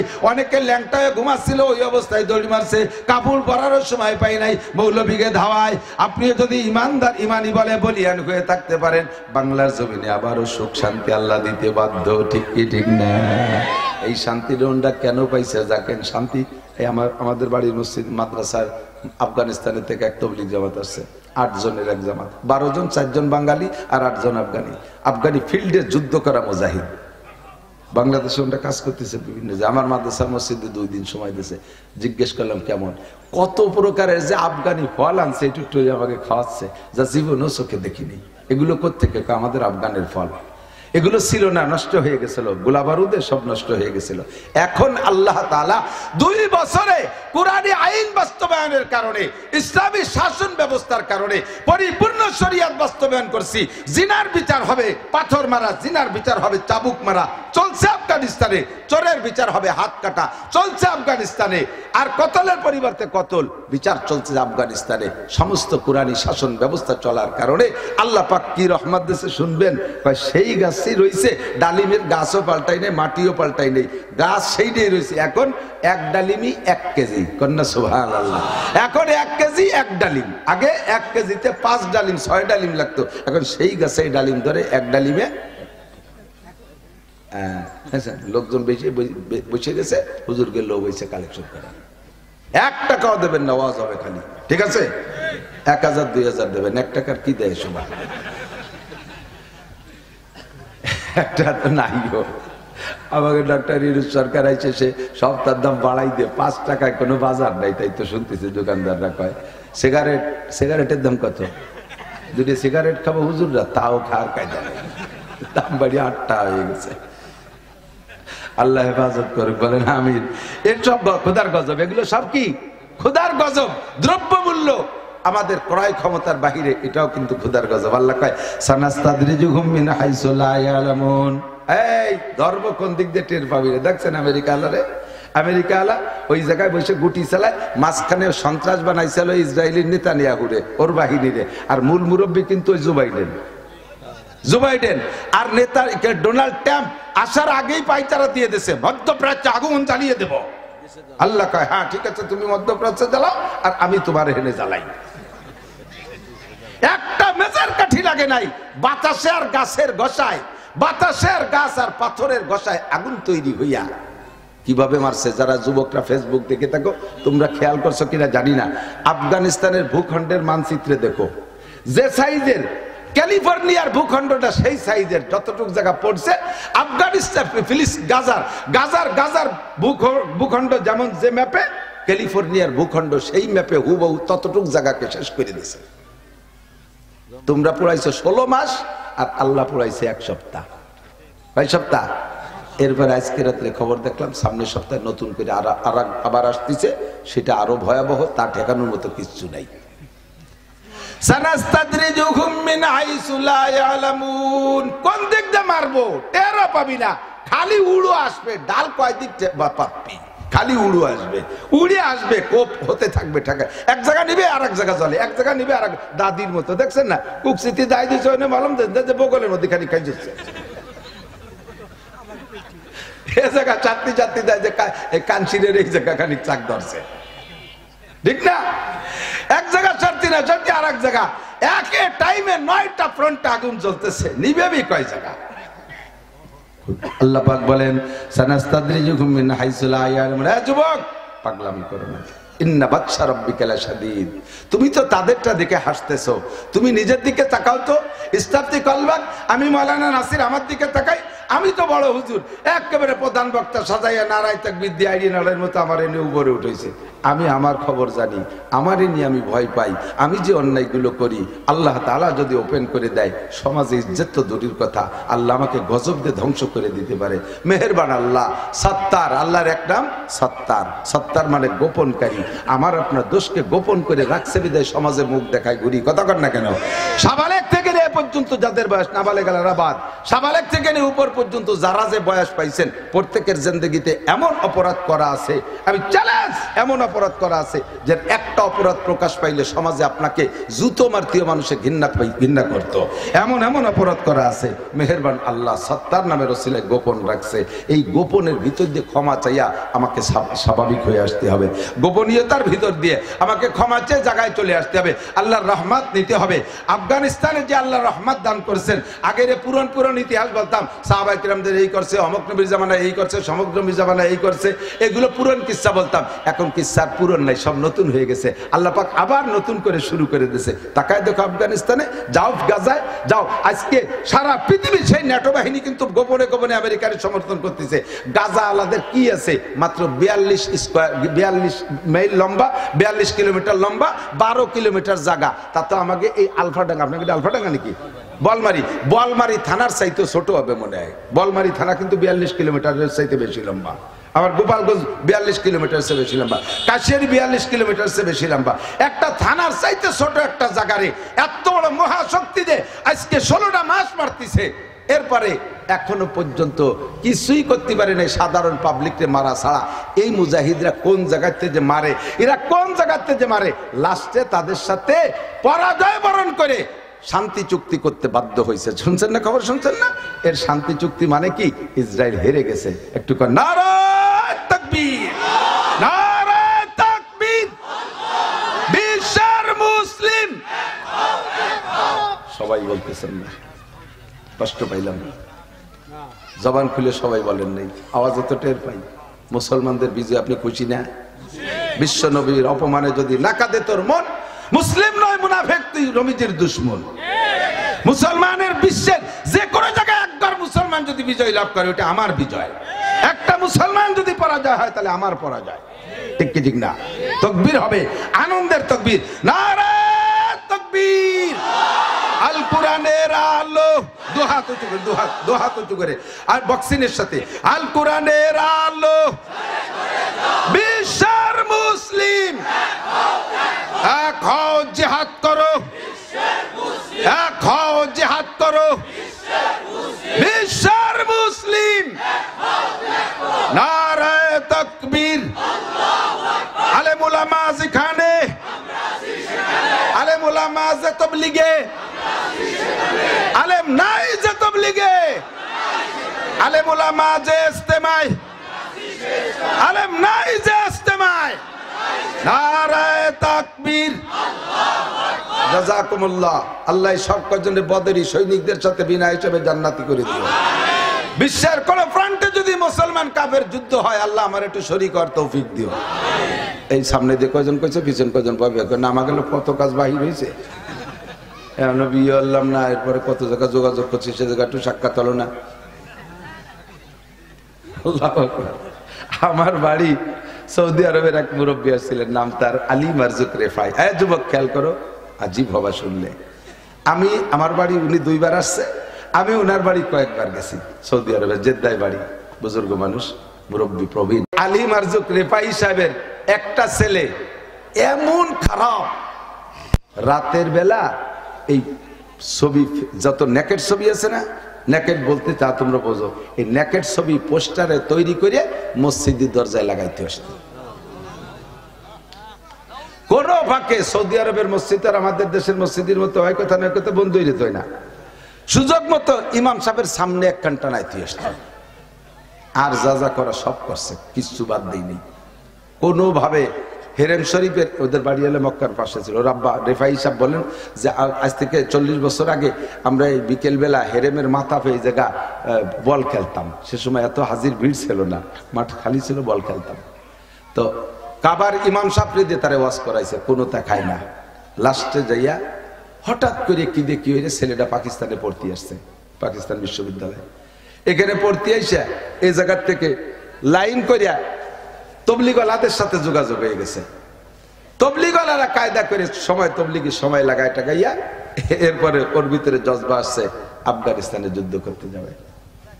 ফাঁকে একবার ছুটি পাইছে, বাড়ি গেছে। বাপ ওর যদি মেয়ে দেখছে বিয়ে দেবে। বাপে চাইতেছে যে যুবক আফগানিস্তানে গেলে তো শহীদ, বাপরা তো একটু মায়া করতেই পারে, যাতে বিয়ে দিলি বোট টানে বাড়ি আটকে থাকে, যাতে আর আফগানিস্তানে যাইতে না চায়। এখন ওরে মেয়ে দেখাইছে, মেয়েটে দেখে দেখে পছন্দ টছন্দ করে আংটি টাংটি প্রাথমিক সব কাজ কমপ্লিট হয়ে গেছে। এরপরেও বলতেছে আব্বা আমি একটু আফগানিস্তান পাকিস্তান একটা সফর সেরে আসি, তারপরে হবে। এই প্রস্তুতি বাড়ির থেকে নিয়ে গেছে। কিন্তু পাকিস্তানের আইসিয়া ও চিঠি লেখছে, আব্বা আমি দুনিয়ার মেয়ে বিয়ে করব না, আমি জান্নাতি হুর ছাড়া বিয়ে করব না, দুনিয়ার কোনো মহিলা আমি ব্যবহার করব না। আব্বা কাঁদতেছে। এই চিঠি লেখার 1 সপ্তাহ পরে উনি তখন হজে আরাফাতের মাঠে রেফাই সাহেব ওই জায়গায় থাকতে পাকিস্তান থেকে ফোন, আফগানিস্তান থেকে ফোন গেছে, কদ মাতা ইবনুক কদ শাহিদা ইবনুক, আপনার ছেলে আফগানিস্তানের ময়দানে শহীদ হয়ে গেছে। শহীদ মানে ডাইরেক্ট জান্নাতি। সে জান্নাতি মেয়ে বিয়ে করবে, দুনিয়ার কোনো মেয়ে বিয়ে করবে না। মেয়ে দেখা অলংকার পরানো সেই মেয়ের সাথে তার বিয়ে হয় নাই। এমন খারাপ ছেলেটা আল্লাহর রহমতে বালদের হাতে সোয়া লাইগা লাস্টে সে জান্নাতি যুবক শহীদ হয়ে দুনিয়া থেকে গেছে, জান্নাতি মেয়ে বিয়ে করার সিদ্ধান্ত নিয়ে গেছে। ও যুবক তুমি প্রস্তুতি নাও, দুনিয়ার এর মধ্যে কোনো স্বাদ নাই, কোনো স্বাদ নাই। কিছুক্ষণ হযরত আলী রাদিয়াল্লাহু আনহু বলেন, যুবকদেরকে বলছি মুরব্বীরা কষ্ট পেয়েন না। আর হযরত আলীকে জিজ্ঞেস করছে একজন, হুজুর বিয়ের হাকিকাত কি, যে বিয়ে করি না আমরা, এর বিয়ের হাকিকাত বাস্তবতা কি? তো উনি বললেন বিয়ের হাকিকাত 7টা। বিয়ের হাকিকাত 7টা। 1 নম্বরে সুরুরু সাহরিন, একদিন লাফাইছো ফালাইছো, বউ নিয়ে মাসখানিক কাটানোর পরে সে খুশি শেষ, সুরুরু সাহরিন, মাসখানিকের খুশি। 2 নম্বরে লুজুমু মাহরিন, 1 বোঝা টাকা দেন মোহর হিসেবে গাড়ে চাপে, এই হলো বিয়ে। ইয়া সদনা দিতে পারলে মাজা ভাঙ্গি ফেলা দেবে কিয়ামতে বাড়ুইয়ে ফেরেশতারা। ওই বউতি ব্যারিকেড দেবে পুলসিরাতে, বুড়ো টা ফেলা, টাকা না দিয়ে 1 কদম জাতি দেবে না, লুজুমু মাহরিন। 3 নম্বরে কুসুরু জাহরিন, জীবন ভরে বিয়ে করার পরেতেই তো খাটনি নতুন হয়ে শুরু হয়। যতদিন বিয়ে না করে ততদিন কুলাঙ্গার, কোনো জয় ঝামেলা নাই, কামাই আল্লাহ বললাম না আল্লাহ না আল্লাহ, বন্ধু বান্ধবের সাথে সাথে ঘুরে ফিরে বোন বাড়িতে, মাই বাড়িতে, মামা বাড়িতে, খালা বাড়িতে খাই বেড়ালে তো চলে যায়। বিয়ে করার পরে জুমাইল গাড়ি ওঠে, এরপরে প্রত্যেক বছর প্রোডাকশন শুরু হয়ে যায়। 4ডে 5টা লালটু বল্টু জুয়েল টুয়েল ডলি বলি এই ফালতি যায়, খাটতি খাটতি মাজা ভাঙ্গে যায়। এর নাম হলো কুসুরু জাহরিন, খাটতি খাটতি মাজা ভাঙ্গে। 3টে কয়টা হয়েছে মনে আছে নাকি? সুরুরু সাহরিন, লুজুমু মাহরিন, কুসুরু জাহরিন, এরপরে হুমুমু দাহরিন, জীবন ভরে দুশ্চিন্তা, খাওয়াবো কোত্থেকে, পড়াবো কোত্থেকে, বউরে কি দেবো, এরপরে বিয়ে দেবো কে রে, ছেলেটা বিয়ে দেবো কোন যায়, মেয়েটা বিয়ে দেবো কোন, জীবন ভরে দুশ্চিন্তা না। ঘর বাড়ি কোথায় কি করবো, বেড বিছানা কি করবো, প্রত্যেকে আলাদা আলাদা রুম দেবো, এক রুমের মধ্যে গোষ্ঠী শুদ্ধ থাকা যায় না, এই দুশ্চিন্তা জীবনটা ভরে কেটে যায়, ঠিক কি না? এরপরে এদিক তাকান, কি বলে হুমুমু দাহরিন, লুজুমু মাহরিন, কুসুরু জাহরিন, সুরুর সাহরিন, তারপরে হলো নুজুলু কবরিন। লাস্টে এই দুশ্চিন্তা করতে করতে খাটতে খাটতে কবরে চলে যাবা, মরে যাবা। বিয়ের পথ কাছাই আইছে, বিয়ের সুখ শান্তি কাছাই গেছে। এরপরে দুখুলু জান্নাতিন আর নারিন, ভালোভাবে যদি বউরে সন্তানদের পরিচালনা করতে পারো বেহেশতে যাবা, অথবা জাহান্নামে যাবা। বিয়ে হলো এই। এই বিয়ে দুনিয়ায় করবা না তারা। হুজুর বলেন মান রাগিবা আন নিকাহ মিন সুন্নতি ফামান রাগিবা আন সুন্নতি ফালাইসা মিন্নি। এ যুবক, বিবাহ আমি নবীর সুন্নাত, আমি নবীও বিয়ে করেছি, আমি 11টা বিয়ে করেছি, বিয়ে করা আমার সুন্নাত। ফামান রাগিবা আন সুন্নতি, দুনিয়ায় যে আমার সুন্নাত থেকে মুখ ফিরে থাকে, বিয়ে করে না, সন্ন্যাসী সেজেতে না, আমি বিয়ে করবো না, আমি বিয়ে করবো না, বিয়ে করবো না তো আকাম করি বলে কি খালি খালি বিয়ে করবা সমান রাগিবা সুন্নতি ফালাইসা মিন্নিসি, আমার উম্মতি না যে বিয়ে করতে না চায়। বিয়ে দুনিয়ায় করবা, কিন্তু বিয়ের বাস্তবতা তো ওখানে। মনে মনে টার্গেট থাকবে, যদি ময়দান পাই ইনশাআল্লাহ জিহাদে নামবো, আমি শহীদ হব, আমি জান্নাতি নারী বিয়ে করব। কথা বলেন ঠিক ঠিক না? আমি জান্নাতি নারী উপভোগ করব। আল্লাহ তাআলা কবুল করে বলেন আমিন। হুজুর কয় জাহারাল ফাসাদু ফিল বাররি ওয়াল বাহর, মানুষকে এত যত্ন করে আল্লাহ তাআলা ধ্বংস করার জন্য বানাই নাই, তোমাদের সুখ শান্তির জন্য বানাইছে। কিন্তু ধ্বংস তোমরা টেনে নাও। কি কাম? কয়েকটা কথা আমি পড়েছি হাদিসের ভিতরে, 2-4টে তরজমা বলে আমি শেষ করে দেবো। এদিক তাকান, বলছি অনেকবার। এরপরে আল্লাহ বলে ওয়াজাক্কির, মেলাদিন আগে কইছে, আবার আর একবার কইয়ে স্মরণ করায় দাও। আমি এই অন্যায়গুলো করব না, যে অন্যায়ের কারণে খোদার গজব আসে এই অন্যায়গুলো আমি করব না। রাজি আছেন? যে অন্যায়ের কারণে খোদার গজব আসে এই অন্যায়গুলো আমি করব না। এই যুবকরা আমার দিক তাকাও, খেয়াল করো। সব যুবক, বুড়োরা ভালো হয়ে গেছে, এই জন্য বুড়োকে ডাকি না, যুবকদেরকে ডাকি। 1 নম্বরে ইজাত তুকিদাল ফাই উ দাওয়ালা, গজবের কারণ কি? গজবগুলো কি? কোরআন এই হাদিসের শেষ দিকে আল্লাহ রাসূল বলেন 1 নম্বরে রিহান হামরা, গরম বাতাস। খোদার গজব গরম বাতাস, দুনিয়ার বাতাস গরম হয়ে যাবে। আমরা তো আমি এখানে এসে একটু শীত পাচ্ছি। এই 2 দিন সিলেটে রাতের বেলা স্টেজে ফ্যান চালাইয়া ওয়াজ করছি। পুষ মাস, মাঘ মাস, শীতে মাঘের শীত বাঘের গায়ে, পুষির শীত ভুসি ভুসি, একটা প্রবাদ আছে না? পুষির শীত ভুসি ভুসি, আর মাঘের শীত বাঘের গায়ে, বাঘে পর্যন্ত কাতরায়। সেই মাঘ মাসে ওয়াজ করি রাতের বেলা ফ্যান চালাইয়া। জাস্ট টাইমে গরম যখন আসতেছে তখন দেশের অবস্থা কি হবে আল্লাহই ভালো জানে। পশ্চিমেদের বোমার কারণে সারা দুনিয়ায় আগুন লেগে গেছে। আমাদের অন্যের কারণে আল্লাহ বাতাসে আগুন ধরাই দেবে। রিহান হামরা, 1 নম্বর গজব গরম বাতাস। জালজালা, ভূমিকম্প হবে বারবার, এখানে ভূমিকম্প ওখানে ভূমিকম্প। জালজালাতান ওয়া মাসকা, মাস্কো মানে মানুষের চেহারা বিকৃত হয়ে যাওয়া, মানুষের চেহারা বিকৃত হয়ে যাবে। দেখতে যায় রে মানুষ, কিন্তু ভিতরে তার ভিতরে পশুত্বের স্বভাব, মানুষের মধ্যে শুকরের স্বভাব, মানুষের মধ্যে কুকুরের স্বভাব, মানুষের ভিতরে হিংস্র প্রাণী বাঘের স্বভাব, মানুষের মধ্যে সাপের স্বভাব, মানুষের ভিতরে বান্দরের স্বভাব, মানুষের মধ্যে গরুর স্বভাব। এরকম বিভিন্ন প্রাণীর স্বভাব থাকবে মানুষের ভিতরে। আর বাহ্যিকভাবে অনেকের চেহারা পরিবর্তন হয়ে যাবে। এর নাম হলো মাসকান, মস্কে সুরত হয়ে যাবে। তারপরে হুজুর বলে কাজফা, এরপরে মানুষের উপরে পাথর বর্ষণ হবে, শিলা বর্ষণ হবে, এত বেশি, এত বড় বড় শিলা দেওয়া হবে পাথরের মতো। মানুষের ঘর বাড়ি জায়গা জমি ফসল টসল সব ধ্বংস করে দেওয়া হবে। এই গজবগুলো তোমাদের উপরে আসবে। এরপরে হুজুর বলেন বা আয়াতিন তাতাবা কানিজামিন কুতিয়াসিল কুফাতাতাবা। আমার দিক তাকান দোস্ত, এদিক ওদিক নড়াচড়া করেন না। এই যে দেখেন তসবিরা, এই তসবির ভিতরে খুব সুন্দর সুতো দেওয়া আছে। তসবির এক মাথা ধরে যদি নিচের থেকে সুতো কেটে দেওয়া হয়, দানাগুলো যদি বাধা না পড়ে তাহলে একের পর এক টপ টপ করে পড়তে তালে থাকে। মালার সুতো কেটে দিলে যেমন দানাগুলো টপ টপ করে পড়ে, তসবির সুতো কেটে দিলে দানাগুলো যেমন টপ টপ করে পড়ে, একের পর এক আসতে থাকে।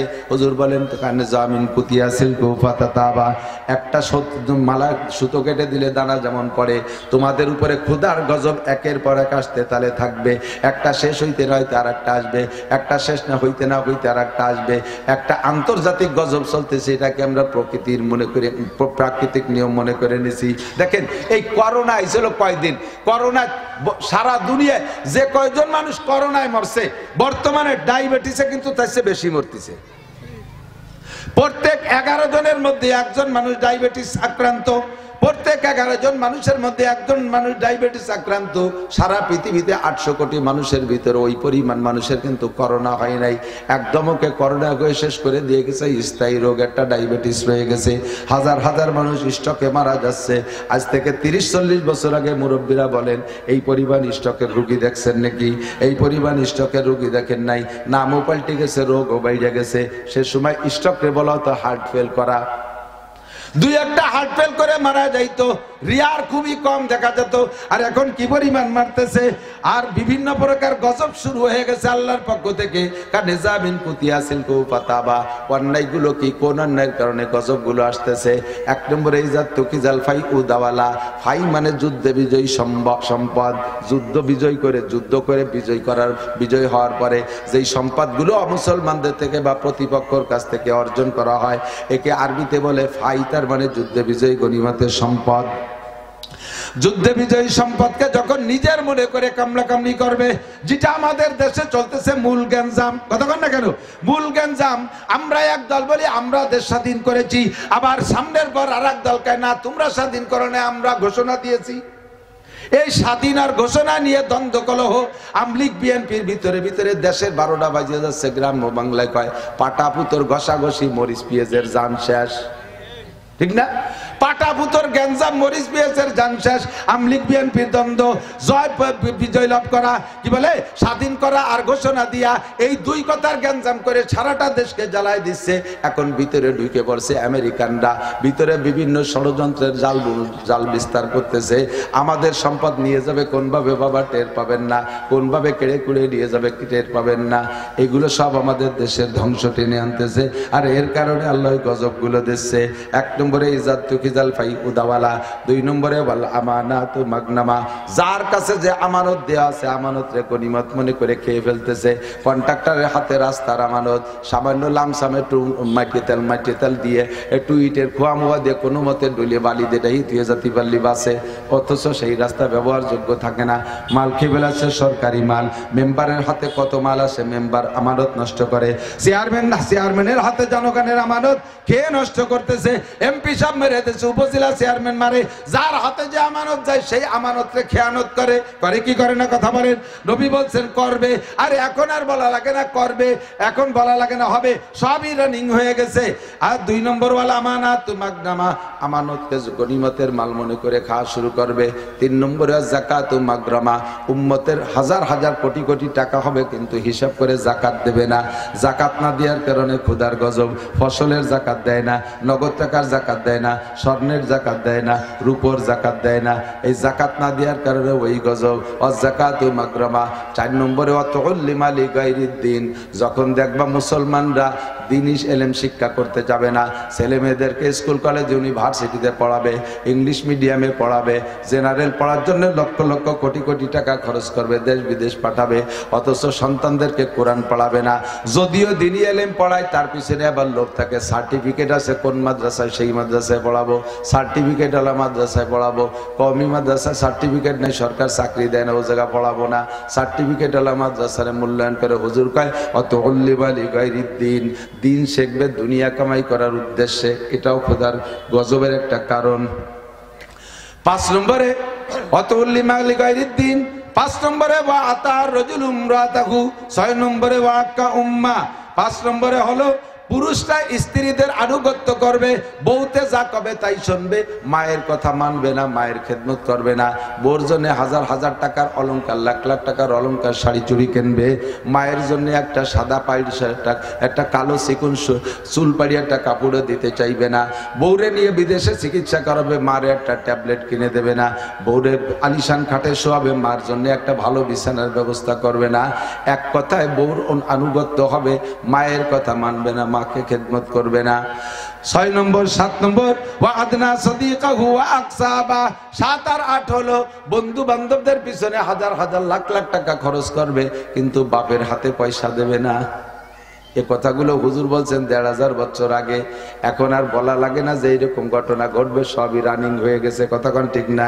বন্ধু বান্ধব নিয়ে আড্ডা করে, শিক্ষা সফরে বিভিন্ন পার্কে পার্কে, হোটেলে মোটেলে, রিসোর্টে যাইয়া হাজার হাজার লাখ লাখ টাকা খরচ করার মধ্যে ক্রেডিট মনে করে, অথচ বাপ তবলিগি যাবে, বাপরে 2000 টাকা দেয় না। বাপের ঔষধ কেনার টাকা চাইলে কয় তোমার আর ছেলেরা আছে না, সেদিকে গড়াইয়া দেয়, জাগা মতো খেদমত করে না। এই অন্যায়গুলো। তারপরে হুজুর বলেন ওয়াজাহারাতিল আসওয়াতু ফিল মাসাজিদ, আরেকটা অন্যায় হলো মসজিদ হবে মাসাজিদুহুম মুতামিরাতুন ওয়া হিয়া খারাবুন আনিল হুদা, দামি দামি মসজিদ বানাবে, টাইলস মোজাইক আর মার্বেল পাথর দিয়ে মসজিদ বানাবে, কিন্তু মসজিদের মধ্যে মুসল্লি থাকবে না। চার দোকানে বসে বসে আড্ডা করবে, আজান দেবে মুয়াজ্জিন আর ইমাম, আর থাকলে 1-2 জন বুড়ো মানুষ জামাতে নামাজ পড়ে, বাকি সব চার দোকানে আড্ডা মারে, মসজিদে আসে না। আর মসজিদে যদি আসে ইবাদত বন্দেগী তিলাওয়াত জিকির ফিকির বাদ দিয়ে দুনিয়ার পচা রাজনীতির গল্প, দুনিয়ার গল্প, গীবাত শিকায়েত ইত্যাদি ইত্যাদি গল্প করে মসজিদ নষ্ট করে, আল্লাহর ইবাদত মসজিদের মধ্যে থাকবে না। এরপরে হুজুর বলেন ওয়াসাদাল কবিলা, আজীব যেটা সবচাইতে বেশি ইম্পর্টেন্ট, আমার দিক তাকান, ওয়াসাদাল কবিলাতা ফাসিকুহুম, কওমের জাতির নেতৃত্ব দেবে ফাসেকরা। নেতা হবে কারা? ফাসেক। ফাসেক কারে কয়? ফাসেক বলে যে নামাজ পড়ে না, রোজা রাখে না, পর্দা করে না, ফরজ মানে না, ওয়াজিব মানে না, সুন্নতি পোশাক নাই, দাড়ি কাটে, দাঁড়ায় মতে, খাড়ায় খায়, আইটে আইটে পায়খানা করে, সুদে কারবার করে, গুছে কারবার করে, বৌতিয়া সোনার গাঁও হোটেলে রাত কাটায়, দুনিয়ার যত কবিরা গুনাহ আছে এইগুলো যারা করে এরা হবে জাতির নেতা। হুজুর কইছে হবে, এখন কি অতি বাকি আছে নাকি? সব রানিং হয়ে গেছে। আরে কপাল, বোতল ভাইয়ের চরিত্র ফুলির মতো পবিত্র, গাঁজা খায় 5 ওয়াক্ত, নামাজ পড়ে না 1 ওয়াক্ত, ফুলির মতো পবিত্র, আন্তর্জাতিক মানের বোতল, ঠিক না? এই বোতল গুলো আমাকে নেতা। এর এগেনস্টে যদি হাক্কানি একজন আলেম নির্বাচনে দাঁড়ায়, মৌলবীরা এর মধ্যে আসলো কি মিসকি দিয়ে শীত হয়ে দাঁত কপালে সিটে লাগে, কারণ ওই জানে যে কাজ ডালে আকাশ, আকাশ আমরা করবো, হুজুররা আসবে কেন? এই কাজটা আকাশ না, এই কাজটাই হলো কাজ। হযরত ওমর এই কাজ করছে, তাহলে ওমর কি আকাশ করছে? আল্লাহ রসুল এই কাজ করছে, হুজুর কি আকাশ করছে? আবু বকর, ওমর, উসমান আলী, এই সাহাবায়ে কিরাম এই কাজ করছে। কাজটা যদি আকাশ হয় তো উন্ডা করলেন কে? তাহলে এই কাজ হলো তাদেরই কাজ। এই আকাশ বানাই নইছো তোমরা। যখন এই আকাশ তোমরা এইগুলো করবা তখন খোদার গজব আসতেছে। বেশি দেরি নেই, হুজুর গেদে মুনাজাত করে কোনো লাভ নাই, দোয়া মুনাজাতে কোনো ফায়দা হবে না। ওয়াসাদাল কবিলাতা ফাসিকুহুম ওয়া কানা যাইমুল কওমে আরজালাহুম। মনে রাখেন এই ছাত্ররা, এগুলো বলবা, মনে রাখবা। হাদিস থেকে একা একা পড়িয়ে এই সমস্ত ব্যাখ্যা বর্ণনা করা কঠিন, শুনলি বলতে সুবিধা হয়। তারপরে একটা হলো ওয়া কানা যাইমুল কওমে আরজালাহুম। এই গজব আসার কারণ সমাজের বুদ্ধিজীবী, সমাজের চিন্তাবিদ, সমাজ সেবক চিন্তাবিদ হবে কারা?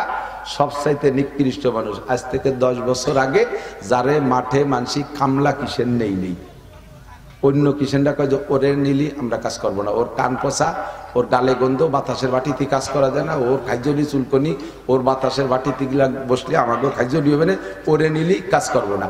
হঠাৎ করে সেই লোকের ছেলে একটা কি রে আমেরিকান কার্ড একখান পাইয়ে বিদেশে চলে গেছে, নাম ছিল আগে শামু, কি কত হ্যাঁ শামীয় কামলা, নাম কি? শামীয় কামলা।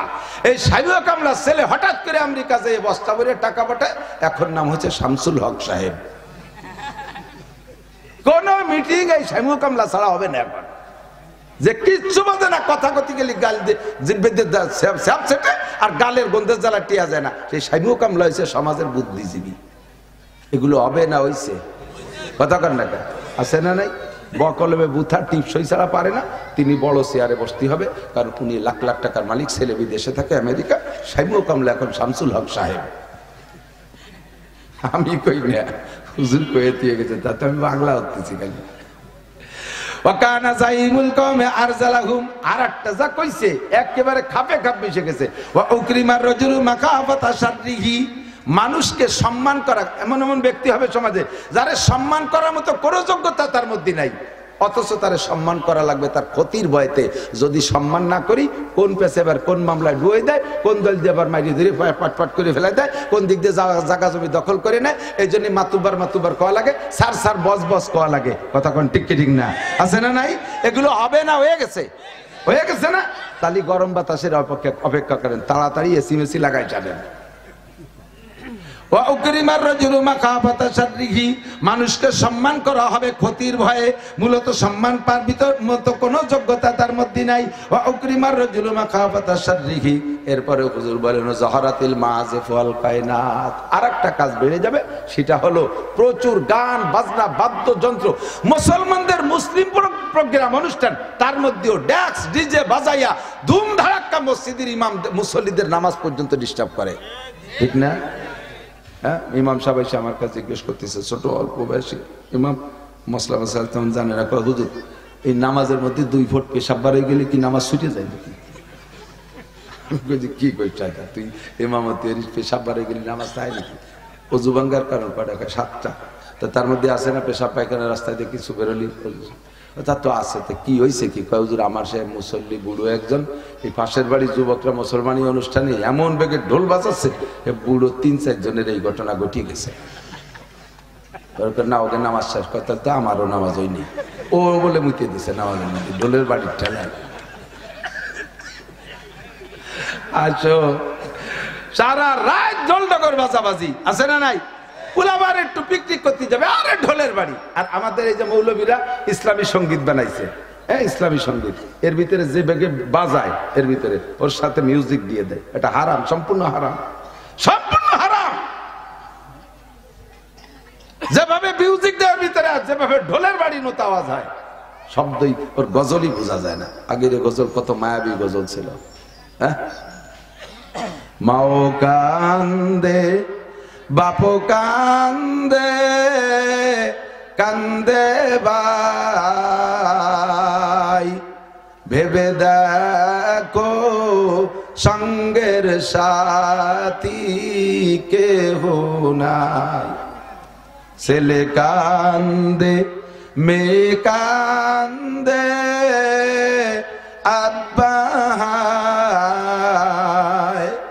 স্ত্রী কান্দে, স্ত্রী কান্দে, প্রাণের স্বামী চলে যায়। আমার তো সুর নেই, গলা ভাঙ্গা, সুর আলাদা টান দিলে মানুষের চোখের পানি পড়তে বাধ্য হবে।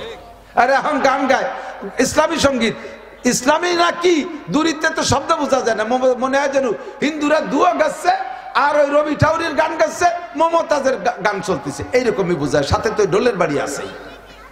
কোন উলামায়ে কিরাম এই গানকে সমর্থন করে না, ও আমি সহ্য করতে পারি না।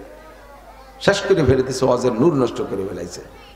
এরপরে জহারাতিল মাযবল কায়নাত ও সুরিবাতিল কুমুর, 14 নম্বর হলো মদ বেড়ে যাবে, গাঁজা এবা ফেনসিডিল বিভিন্ন প্রকারের মাদক বেড়ে যাবে, 14 নম্বর। আর 15 নম্বর ওয়ালানা আখিরু হাজিল উম্মতি আউয়ালাহা, আর শেষকালের পাঙ্কু পুঙ্কুরা আইছে আগের বড় বড় মানুষদেরকে সমালোচনা করবে।